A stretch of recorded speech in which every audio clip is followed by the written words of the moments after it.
What was the plan as it evolved? She wanted to get her mom completely out of her life. Let me rephrase the question. What was the plot? Well, to kill her. It was a love story gone mad. Harris County 911. I called my mom's name and she's not answering. I heard her scream and everything. I don't know what to do. And here you are, two teenagers with no criminal record to speak of, carrying out the most vicious attack anyone could imagine. Can you help me understand that? I mean, I can't understand it myself, you know. Rebecca Keller and Kerry Murphy were entangled in a forbidden romance that left a beloved mother dead, the victim of a vicious knife attack in the middle of the night. There were 73 wounds Yes, to her body. I'm aware of that. Have you seen those crime scene photos? I have. You see what butchery you and Kerry did to that woman? Yes. It's very disturbing. Together, the couple conspired to murder Mary Ann Murphy. Like what y'all are trying to say? Are y'all trying to say I killed my mom? Believing they would then live happily ever after. She started saying that she was going to plan different ways to my mom. Was there a sense of relief that now you could be together? Yeah. Did you guys have sex the night of the murder? We may never know which one of y'all actually stabbed her. But questions remain about what actually happened that fateful night. Which girl lured the other into murder, and who wielded the knife? Who would you say was the leader and who was the follower? She was the leader and I was the follower. Speaking out for the first time ever, Rebecca Keller claims she was manipulated by her crafty 16-year-old lover, Kerry Murphy. Somehow, you're able to fool the polygraph test. How'd you do that? But is Keller hiding a cunning criminal mind of her own? Looking more like the leader and less like an impressionable follower. Okay, well, I'm done with this interview. This is the story of Rebecca and Kerry's mad love.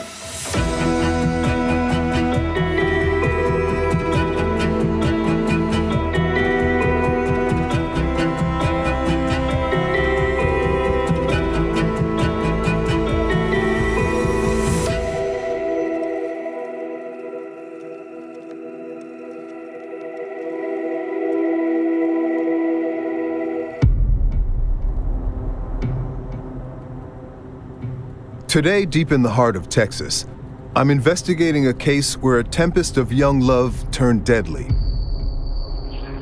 Harris County 911. Somebody just broke into my house. I called my mom's name and she's not answering. I heard her scream and everything. I don't know what to do.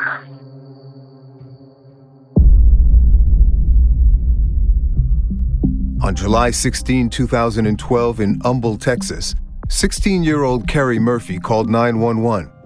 Her mother, Mary Ann Murphy, had been stabbed 73 times in the middle of the night.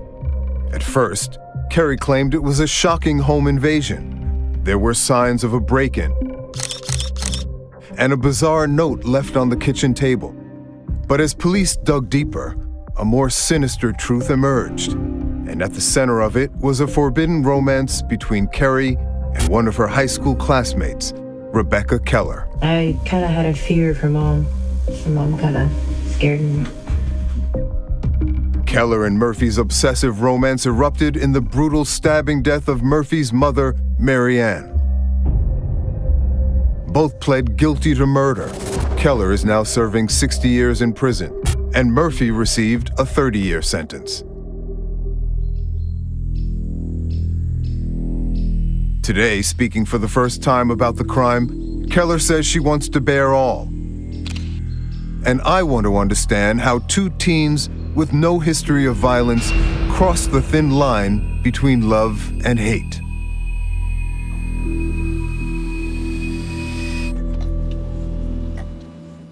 Good morning. Good morning. How are you, Rebecca? I am actually good. Good. So your birthday's tomorrow? Yes. And you're turning how old? 33. 33 years old. Yes. I feel so old. So it's been, what, 13, 14 years? Actually, this October will be 13 years. 13 years, right? Since teenage Yes. Rebecca Keller's life changed forever, Yes. right? I'm going to ask you to reflect on that girl, that teenager, right? I don't even know who that person is anymore. I believe this is your first ever interview, Yes. right? So no one in the public arena has ever heard your account of what happened and why. So tell me, why are you here breaking your silence with us today? Because I feel like the truth needs to be set out. Rebecca Keller's truth begins just outside Houston, in a small town called Humble. You grew up with your parents and your brother I did. in what some people have described as, quote, the wrong side of town. I'm sure you've heard that, right? Yes. You had your share of challenges in school. I did. Right. Yes. You were in special education because of learning issues, learning disabilities. Yes. Your lawyer cited them in court as proof that you could not have been the mastermind behind this crime. That's correct. One of your teachers described you as a follower, as insecure in a way. She described what she called the Becca face, when you didn't understand something. Yes. It's obvious to her. I didn't really understand a lot of things growing up as I do now. But there was one place in school where she could hold her own, as a singer in the high school choir. How important was that choir? It was very, very important Yeah. because I could feel like I could be free. You climbed the ranks to varsity, I did. and you got your jacket. I did. What did that jacket mean to you? It symbolizes the accomplishments that I had in choir, that I pushed myself to the limits to achieve what I wanted to achieve. That jacket is important to you, It's very important to even me, still? even still. It sounds like you found your place in that choir. I did. You also found love. Do you remember the first time you set eyes on Carrie Murphy? It's like words cannot describe how that feeling is when you set eyes on somebody that you feel so connected with. I felt I was lifted in the sky. I felt like that I could be free and feel like that I could be just me and not be having a mask on my face around other people. I could be myself. Unlike you at the time, Carrie was reputed to be very much a leader. Yes, Self-assured, confident, right? People say she had a big personality, she had a huge personality. and she had a formidable physical stature to match, Yes, that she fair? did not look like she was no 15-year-old. right? And people say your connection with her, your connection together was like magic. Yes, Instant and exclusive bond. we were best friends. Yeah. Now you say friend, but you mean At that time, and we were friends. And then we established a relationship. it sounds almost like the two of you created a world of your own. We did. A bubble?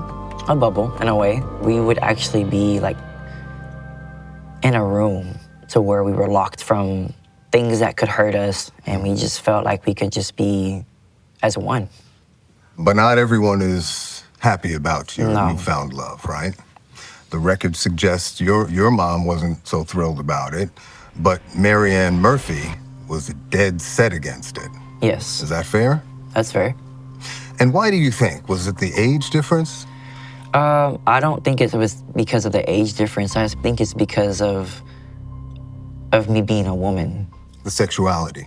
Yes, her mom was very against that. Like, I remember hearing her mom tell her that I'd rather you be pregnant by a black man than me with a woman. Because that's the worst thing she could have thought of at that That's point. the worst thing she could ever thought of. The age difference was an issue for her. It was, Carrie was a 15-year-old freshman, yes, right?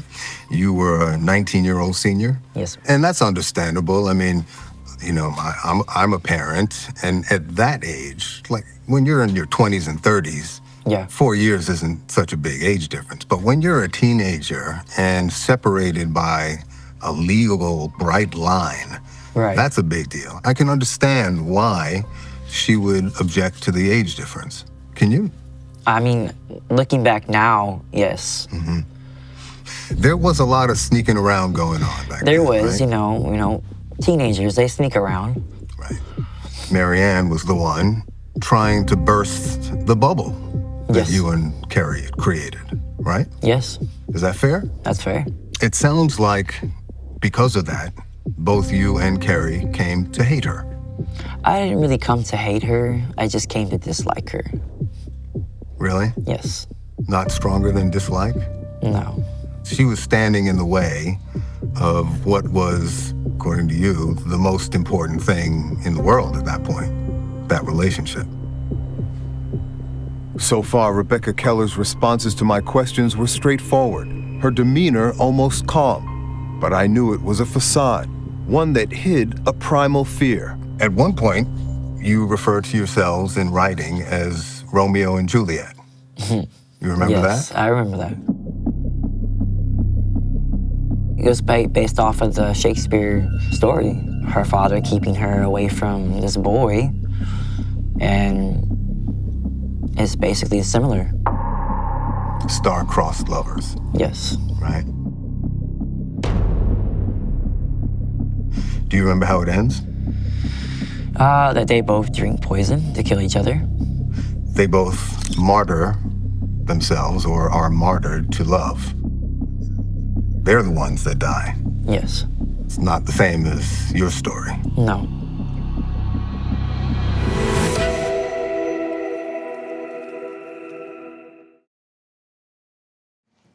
There's Dawn and Marianne. These pictures were taken of our wedding, so I dug them out. Marianne was very goofy. She was funny. She really had the best personality ever. This is Carrie, our flower girl. Bobby Stevens was Marianne Murphy's best friend. Back in 2012, Marianne was concerned about her teenage daughter Carrie's relationship with an older high school girl, Rebecca Keller. I talked to her every morning on her way to work and every day on her way home. And Marianne did not like the idea of Carrie and Rebecca being friends. There was an age gap there. By May 2011, Keller had graduated high school, while teenage Carrie Murphy was continuing to see her against the wishes of her parents, Marianne and Don Murphy. Don Murphy catches you in the family home a couple of times, Twice, from what I can remember. including once in the shower. Yes. Marianne catches you a couple other times, including once in bed with Carrie. How many times were you in the room? Multiple times. How many? Dozens of times? At least every night. Every night. Every night. Were you just blatantly ignoring the limits that they were setting for their 16-year-old daughter? It wasn't that I was ignoring it, but I was going based off of what she wanted to do. What Carrie wanted? Yes. Why wouldn't you tell Carrie, Carrie, this is not a good idea. I would. I'm a little older, I'm a little wiser. Your parents are setting these limits. We should respect them. I've actually had multiple conversations with her about that, Yeah. and she just refused. But you also refused if you were going to be over there every night. I did. After almost a year of her daughter sneaking around with Rebecca Keller, Marianne decides enough is enough and calls the police. There's an arrest for trespassing. Yes. Marianne is now escalating the obstacles. Yes. And to boot, technically, you were an adult and Carrie was a child. Yes. But in my mind frame, I wasn't. My mind didn't really develop as well as everybody else's mind did. So that's why I was more hanging around younger people, because my mindset, not because of my age. So that's why me and Carrie became very close friends. You know, I may have been 19 physically, but mentally I was like 14, 15. Did you understand at 19 what a bright line that is in the law? No, I didn't. But you knew that that you could get in big trouble. I knew, yes. Right? Statutory rape, Yes, right? Child sexual abuse. yes, You were committing those crimes. right. Then, Marianne Murphy confiscated her daughter's phone. And that was a big deal for you. Tell me why. Because I felt like it was cutting off my communication with her. You were also worried about material that you had sent or exchanged with Carrie. I was. What kind of material? Like sexual text messages, pictures. So under the law, that could be considered child pornography. Yes. I freaked out, you know, because that's basically throwing all my life away. So in order to avert child sexual abuse charge, you turned to murder. Yes. It turns out the two teenagers had already been plotting to murder Carrie's mother for 3 months. You know, Carrie's the one that came to me asking me about everything and how to do everything. And I was like, I really don't know, but Everything meaning like getting rid of her mom. killing her mom. Yes. And who started hatching the plot to kill her? Was it you, or was it Carrie, or was it both of you? Well, it was mainly Carrie. Mainly Carrie. Yes. But you were involved. You I was don't deny involved, that, yes. right? You don't deny that. I don't deny that at all. And who would you say was the leader and who was the follower? She was the leader and I was the follower. No doubt about it? No doubt about it. When Marianne Murphy threatened to hack open Carrie's phone, the young lovers' premeditation turned into panic, and the murder plot thickened. What was the plan as it evolved? She wanted to get her mom completely out of her life. Let me rephrase the question. What was the plot? Well, to kill her. To kill her. To kill her how? Any type of way. And I know there were a lot of different stories later told to police by both of you. But let me ask you this, in as much detail as you can recall. Rebecca, tell me what really happened that night.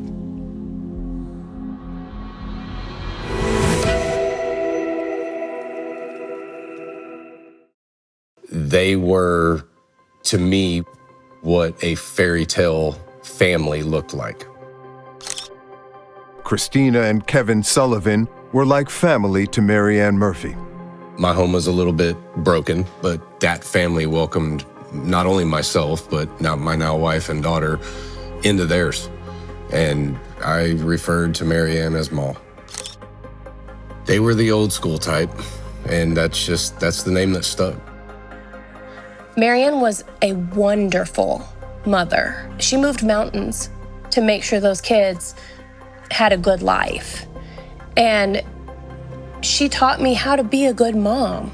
How does this happen to like the world's greatest mom? In July 2012, Marianne Murphy was fed up with her 16-year-old daughter's obsessive relationship with 20-year-old Rebecca Keller. And the young lovers were fed up with her getting in their way. The plot to murder the doting mother began with, of all things, Mexican food and margaritas. Marianne was going to go out to dinner for what you and Carrie described as a last supper at a Mexican restaurant.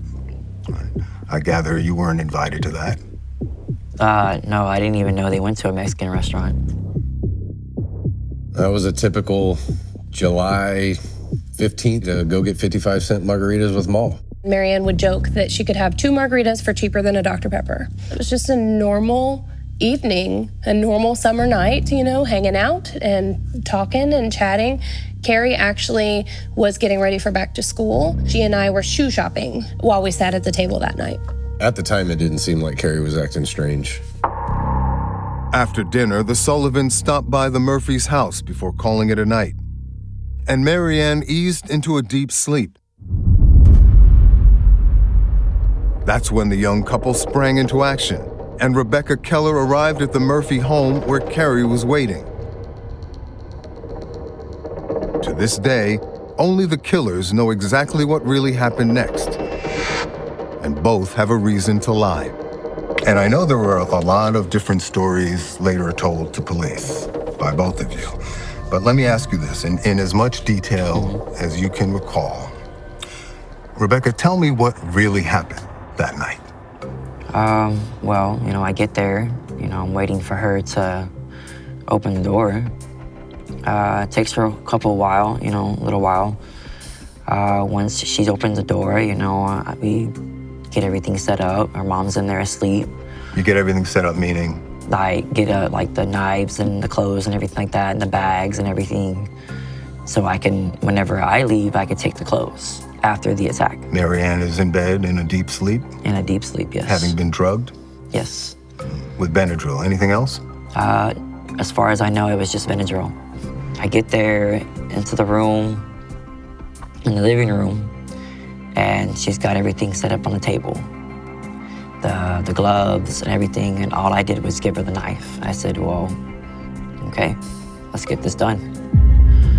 You said, let's get this done. Yes, because I was scared. I was scared out of my mind. But also determined? Yes, because I wanted to get it done and over with. At this point, is the idea of eliminating Marianne more of a reality in your mind? Yes, at that time, yes. Like I said, I was scared out of my mind. You have the knife in your hand. I have the knife in my hand, I hand it to her. Then, she goes into the room, comes back out. Well, wait a minute. She goes into the room. Where are you? In the living room. You're in the living room. Are you able to see into the room? It's dark at the time, but I can see. Down the hallway? Down the hallway, yes. Mm-hmm. The door's open? The door's open. You can see both figures? I can see her, but I can't see her mother. Mm-hmm. You can hear, though? I can hear. What do you hear? I hear her mom snoring. Mm-hmm. 2 minutes pass, she comes back out. 2 minutes? Yes. So wait, what happens between the snoring and her coming back out? She just walks back out. Did she say anything when she came out? She was in tears. Carrie was? Yes. Had she struck her mother at that point? No. There was no blood on her at all. Marianne was still alive? Still alive. What's the conversation between the two of you at that point?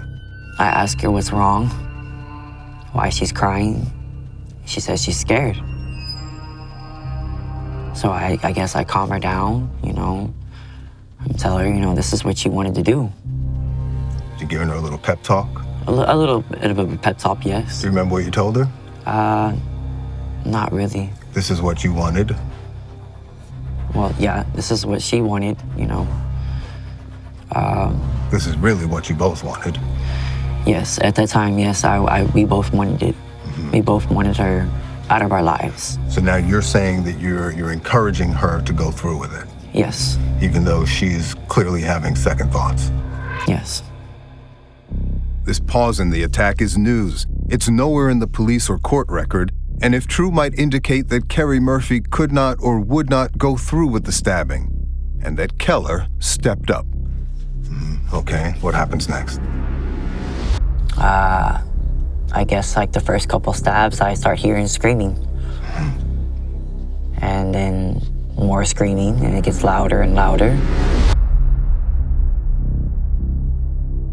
And I hear her say, stop, stop. And then... What are you doing at that point? Just watching? No, I'm in the kitchen area, just scared out of my mind. Listening? Listening. Mm-hmm. And Marianne is screaming for her life? Is screaming for her life. How long does that go on? For about a couple minutes, and then silence. Just a couple of minutes. A couple minutes. Now, there were 73 wounds Yes, to her body. I'm aware of that. Yeah. Have you seen those crime scene photos? I have. You see what butchery you and Carrie did to that woman? Yes.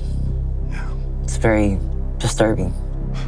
That's an understatement, right? Yes. And you're saying that all of that happened within a 2-minute period while you were in the kitchen listening to Carrie murder her mother.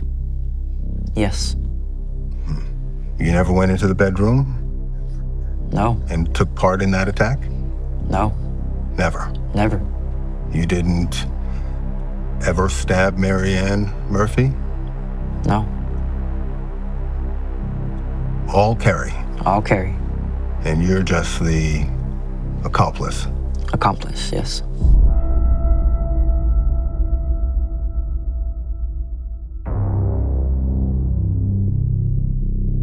But authorities didn't buy this version of the attack that killed Marianne Murphy. Harris County 911. Somebody just broke into my house. I called my mom's name and she's not answering. I heard her scream and everything. I don't know what to do. Or the cover story afterwards. Neither of you had any record of violent crime before this No. that I'm aware of. Is there something we're missing? No. I mean, did you know that you and/or Carrie were capable of such brutality? No. How do you explain it? How do you explain two kids, two teenagers, they go from zero to the worst crime anyone can imagine? I mean, I can't understand it myself, you know. French psychiatrists call it folie à deux, or madness of two. It's a kind of shared psychosis. In this case, a tightly bonded couple perceived a threat to their relationship and violently lashed out. When you and Carrie saw what you had done to Marianne, do you remember what you were thinking or feeling in that moment? Shocked. Shocked, scared. Was there a sense of relief that it was over? Yeah. Did you guys have sex the night of the murder?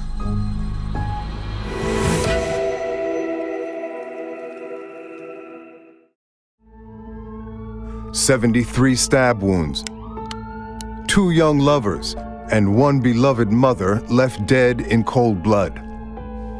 Was there a sense of relief that it was over? Yeah. Was there a sense of relief that now you could be together? Yeah.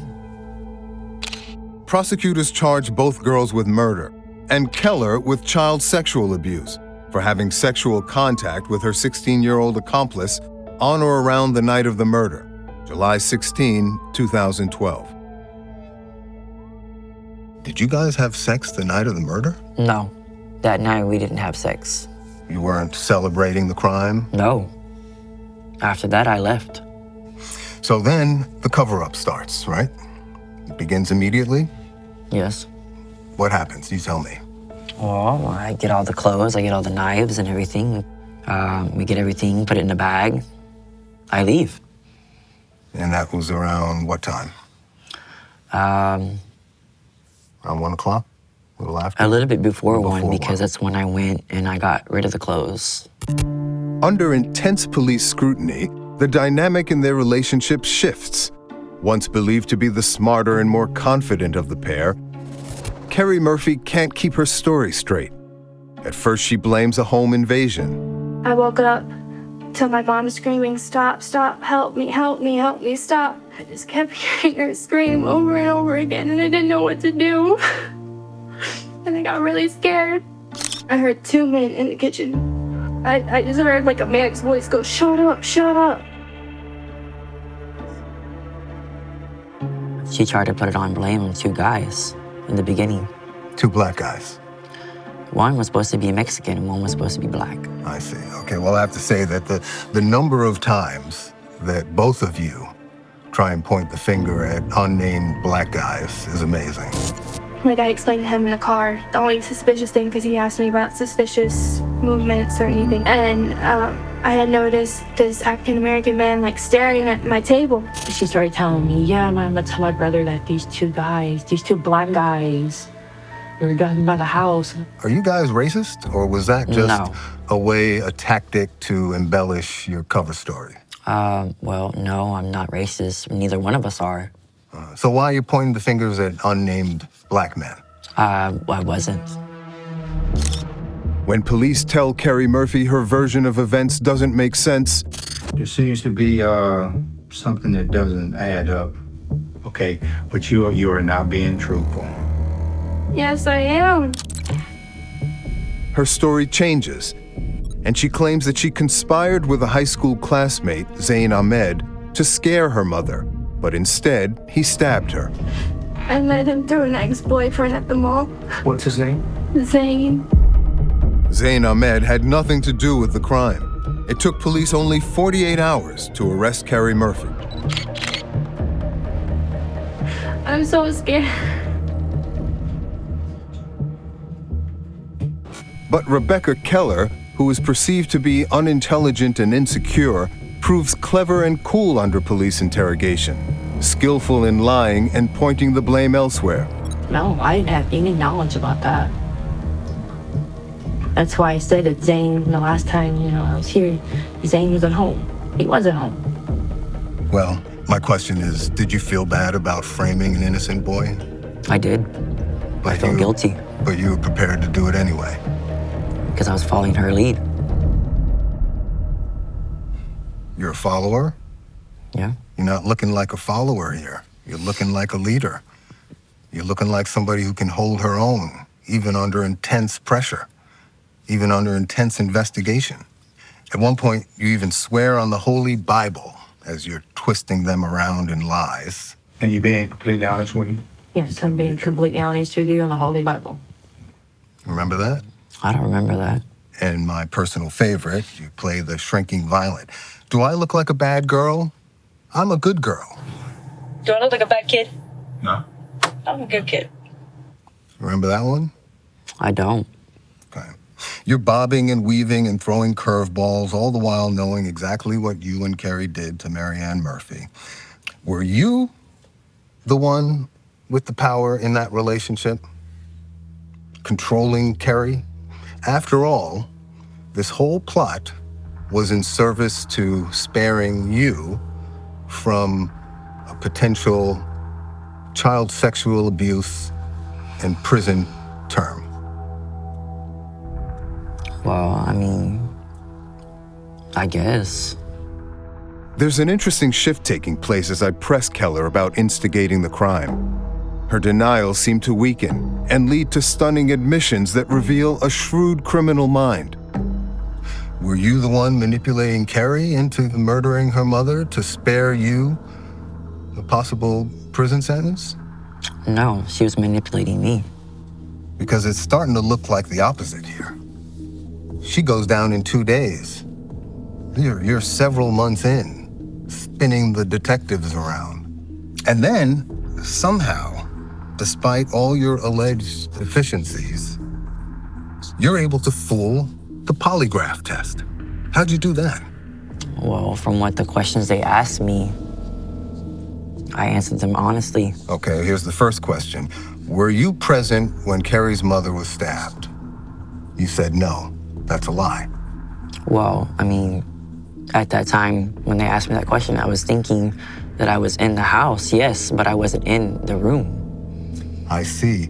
So you interpreted the question so narrowly that you were able to appear to be answering honestly. Yes. That's like a mic drop moment for any criminal. You beat the polygraph. Starts to look like you're the leader, Rebecca. Starts to look like you are a shrewd operator under intense pressure that Kerry couldn't endure.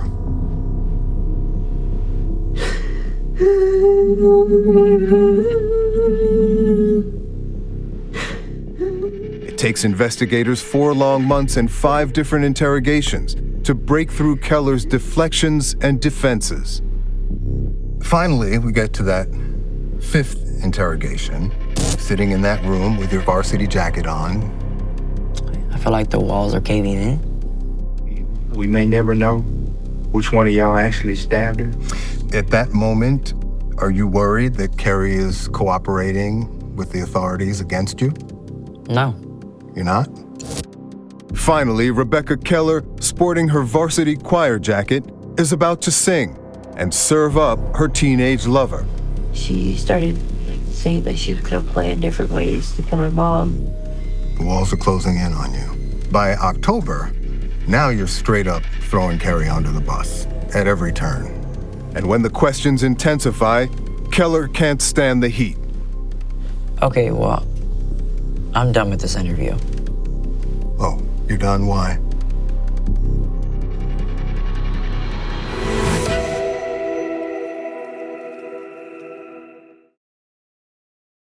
How did that go down? She wanted you to do something? She asked me, she said that she asked if I could do her a favor, and I asked her what kind of favor. She asked me if I could murder her mom. In her fifth and final police interrogation, 20-year-old murder suspect Rebecca Keller pointed the blame at her teenage girlfriend, Carrie Murphy. I heard her mom saying, "Stop, stop." And then she was screaming. She's like, "Okay, you can stop stabbing me now." And then I started hearing like a gargled noise, like she was choking on her blood. And then nothing. And then 5 minutes later, Carrie comes out with a bloody knife and bloody gloves. And I got the trash bag ready. There are only 3 credible scenarios.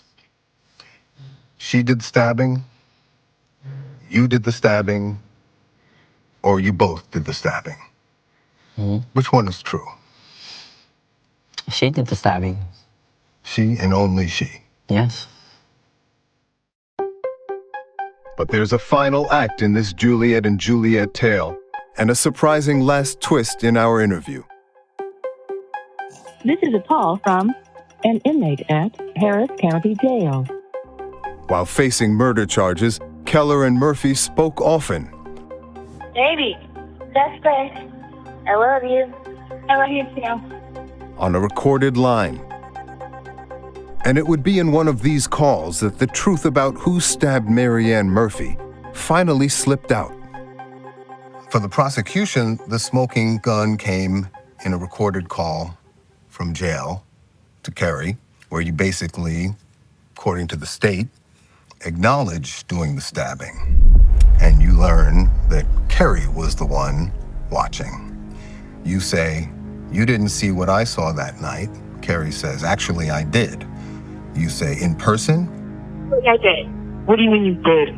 I wasn't in my room the whole time. What do you mean you did? I wasn't in my room the whole time. Where were you the entire time? The doorway, Carrie says. Doorway of what?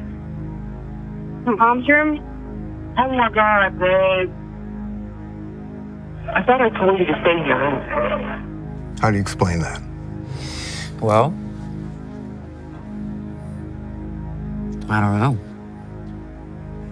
I don't know how to interpret that, except that you did the stabbing while she watched, and that you were surprised that she actually witnessed it. Well,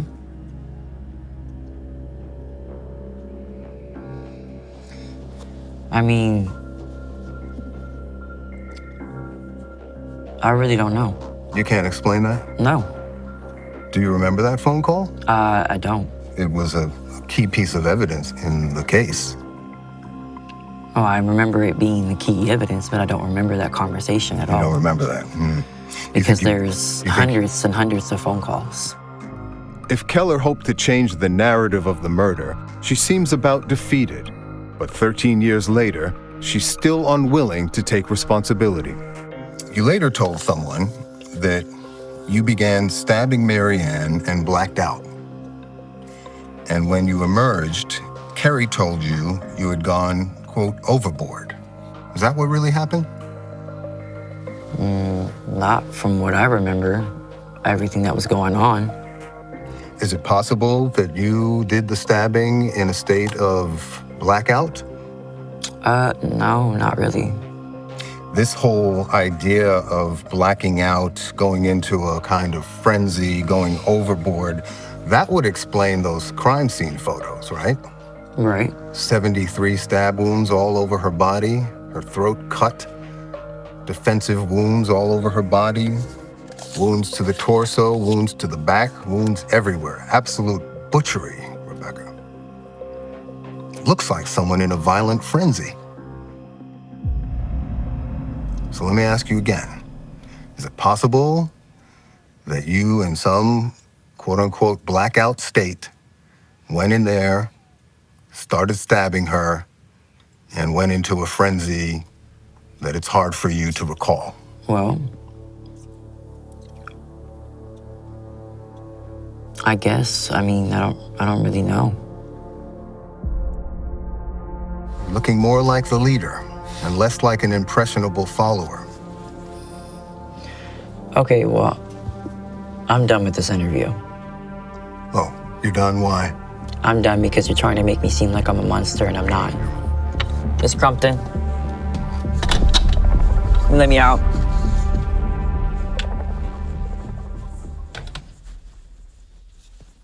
Ultimately, authorities concluded that Keller was in fact the stabber, and she pled guilty and accepted a 60-year sentence.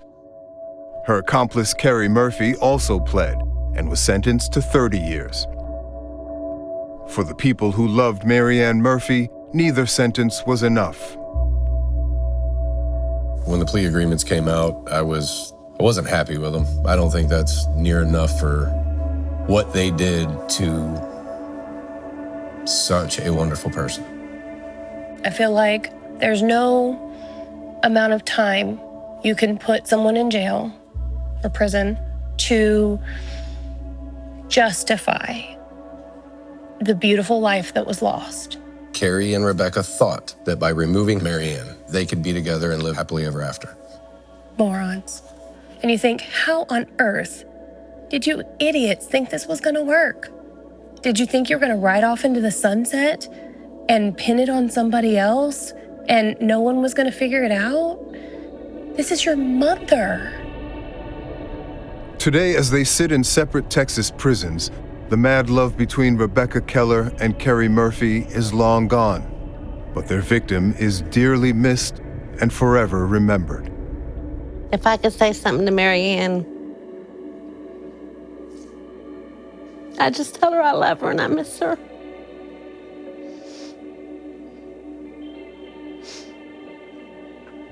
A lot. Everybody should have a friend like that. And I lost mine. There's not too many days I don't think of her. Still.